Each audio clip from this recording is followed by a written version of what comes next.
homeschool reading community. Happy Wednesday and welcome to this Facebook Live all about teaching sight words. I am really excited that you're here today and I'm excited to talk about this topic with you because I think that there is a lot of confusion and misunderstanding when it comes to sight words and when we're trying to teach our kids those words that just don't follow the rules. And so today I want to talk about one of the most popular methods to do that, which is using those sight word lists. So you might be familiar with the Dolge list or the Fry list, those big giant lists of sight words. Sometimes they're organized by grade level, and the expectation is that our kids will memorize those as the way of learning to read. And so I want to talk about those lists, and I want to talk about whether or not they are really a great way to teach our kids how to read, and really what you need to know about those lists in order to really help your kids be successful and confident readers. So let's jump in, and we're going to be talking about memorizing sight words today. And we're going to be talking specifically about the sight word lists, because I think that having our kids memorize those giant list of sight words actually is not the best way to teach our kids to read, and certainly not the best way to teach them sight words. And so I want to talk about that list, and I want to talk about why. Because the reality is that those lists are super popular. And if you have been around the homeschool world for any length of time, then I'm sure you've seen resources that are based on the words from those sight word lists. Maybe it's worksheets for our kids to do, or word lists for our kids to memorize, or flashcards for our kids to use. Those kinds of resources are super popular, and there are a ton of resources out there for using those sight word lists to memorize sight words. So if you've seen those, if you have used those, you are certainly not alone. There are a lot of well-known curriculums that are using them, and even a lot of public school teachers that are having kids memorize sight words as a way of helping them learn to read. But the problem is that this is really not the best way to teach our kids to read. It's certainly not the best way to teach our kids to read in general, and it's not even a good way to teach our kids to read sight words. And so I want to talk about that today because I think this is something that not a lot of people are aware of. But if we think about it, it makes sense. Just memorizing those sight words will work for some kids, but it definitely will not work for all kids. If it worked well for all kids, then everybody would be reading, right? But we know that that's not the case. We know that there are a ton of kids here in the United States and wherever they're learning English that are not learning to read. And the reason for that in a lot of cases is because they're memorizing sight words. There are so many kids that still can't read, and it's because they don't have the strategies that they need to be able to be successful. Somebody has just handed them a list of words and said, okay, memorize this. It also reminds me of that story maybe you've heard, or the saying that you've heard about the man and the fish. The saying goes something like this: if you give a man a fish, he'll eat for a day. And if you teach him to fish, he'll eat for his lifetime. You can let me know in the comments. Let me know if you have heard that story. If you give a man a fish, he'll eat for a day. And if you teach a man to fish, he'll eat for his lifetime. And the reality is that when we are having our kids memorize the words from the list, we are basically giving them a fish. Because this strategy is one that will work really well at first for the word that they are memorizing. So hopefully once they actually memorize it and they haven't forgotten it, it's transferred to their long-term memory, then they'll be able to read that word confidently going forward, right? But only that one word. What they've learned with that one word is not something they'll be able to apply to other words. So it's like giving your child a fish. It only works once. But when we teach our kids strategies and skills to be able to read all the words instead of just memorizing a single word, then that's like teaching them how to fish, because we're giving them the skills that they need to really be successful as independent readers and to be successful with new words that we haven't told them to memorize. And ultimately, that's what we want for our kids. We want our kids to be able to be successful independent readers, and we want our kids to be able to come to a word that they don't know and figure it out for themselves. That is when reading really starts to take off, and that is when our kids really start to become successful independent readers. So in the reading instruction, they call that the reading explosion. And it's something that happens for kids when they start to be able to take the skills that they know from the words that they've learned and to be able to apply those to new words that they don't know yet. This is the time when we no longer have to teach our kids every single new word that we want them to be able to read individually, because they are able to take those skills and apply them to words that they've never seen before, and to be able to read those words on the very first try.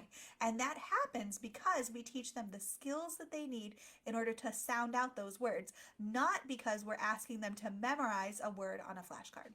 That is super important for us to remember, is that it's really important for us to have them sound out those words and not just memorize them. When we teach kids the sounds, we're teaching them how to fish. We're giving them the skills that they need, and that's how we get there. So the sight word lists, when we memorize the words from those lists, we're not doing that. And the problem is that if we continue to use these sight word lists, over time, it's going to be harder for our kids to memorize those words. And our kids are much more likely to forget the words that they've learned the next day. Let me know in the comments if you have ever had this happen to you, if your child has ever worked really hard to learn to read a new word, and then the very next day you go back to the same word that they knew the day before and you have them read it again and they don't know it. Let me know in the comments if that has happened to you, because I know that it happens to a lot of us. It's super common. So a lot of times we will know the word one day, and then the next day our kids will forget it. And this is because a lot of times, because they've memorized the word by its shape, like we're doing with those word lists and those flashcards, instead of learned how to read the word. The brain science says that when our kids are memorizing words by their shape, they're actually using the right side of their brain. And when they're sounding out the words, they're using the left side. So memorizing words by their shape does not actually teach our kids how to read in the way that will help them be able to read new sounds.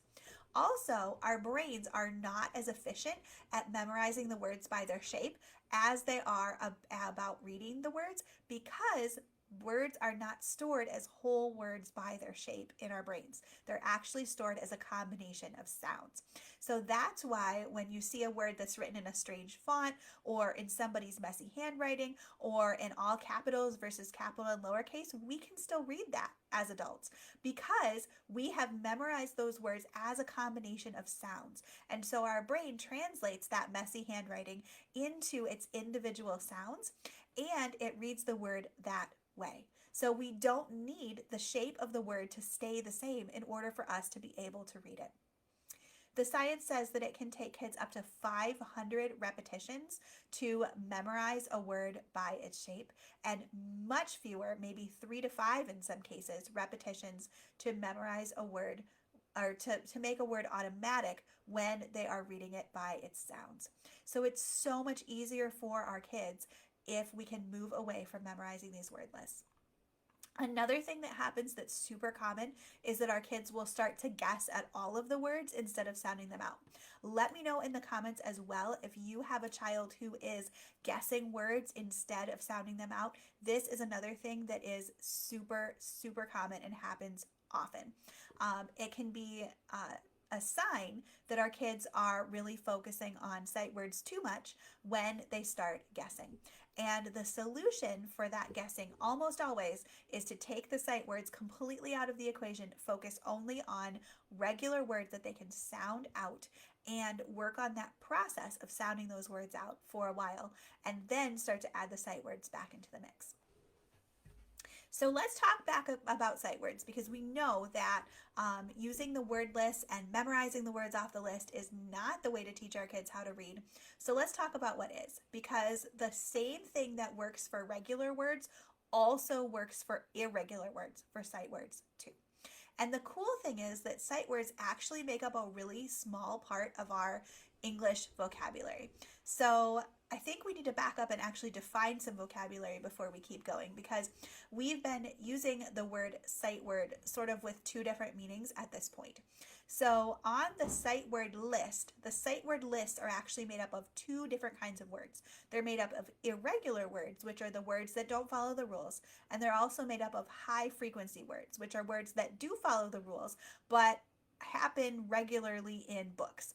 And so the people who made the list said that if our kids memorize the words that they see the most often so that they can read them quickly, that they'll be able to read better and faster. And that's true. But our kids are going to memorize those words, or they're going to make those words automatic anyway, just by reading them often. And so if we can focus our time on just the irregular words, the words that don't follow the rules, that will help us to be able to teach our kids these sight words faster. So when we're working with sight words, we need to remember that we're going to teach sight words the same way that we teach the regular words. And we need to remember that a true sight word, a word that doesn't follow the rules, is actually pretty rare. The statistics on that are that 84% of our words are regular, they do follow the rules, and only 16% are irregular. So our kids, just by learning how to read those regular words, are going to be able to read most of the words that they see. So when we're working on sight words, we really want to focus on just the irregular words. And so the first thing that I would recommend, if you have one of those word lists, is to take some time to cross out all of the words that follow the rules and just skip those. Don't even focus on those as sight words. Just teach your child how to say the sounds and then how to blend the sounds to make them into words, and then your child will be able to read all of those ones. So don't spend any extra time on high frequency words. Your child is going to get extra practice in them as they're reading anyway because they occur more often. So there's no need to focus on those. We do need to focus a little bit on the words that don't follow the rules on the sight words though, because those are a little bit different and need a little bit of extra help. So when we do our sight word list, we want to focus on the sounds even within the sight words. And we want to teach them by focusing on the sounds in the words. So I'm going to grab my little whiteboard here and we're going to write out an example. And this is my favorite example sight word, and it is the word said. So I'm going to write this out here and I will show you how I teach this to my kids and how I would recommend that you teach it to your kids as well. Okay, so here's the word said. Said is a true sight word because it has some an irregular sound in it. So if we look at the word said has three sounds. S, a, d. Those are the three sounds in said. So the first sound is s, the second sound is a, and the third sound is d. Then we're going to look at this word and we notice that it's spelled S-A-I-D. So the problem is in the middle, right? The A and the I in the middle of this word say eh.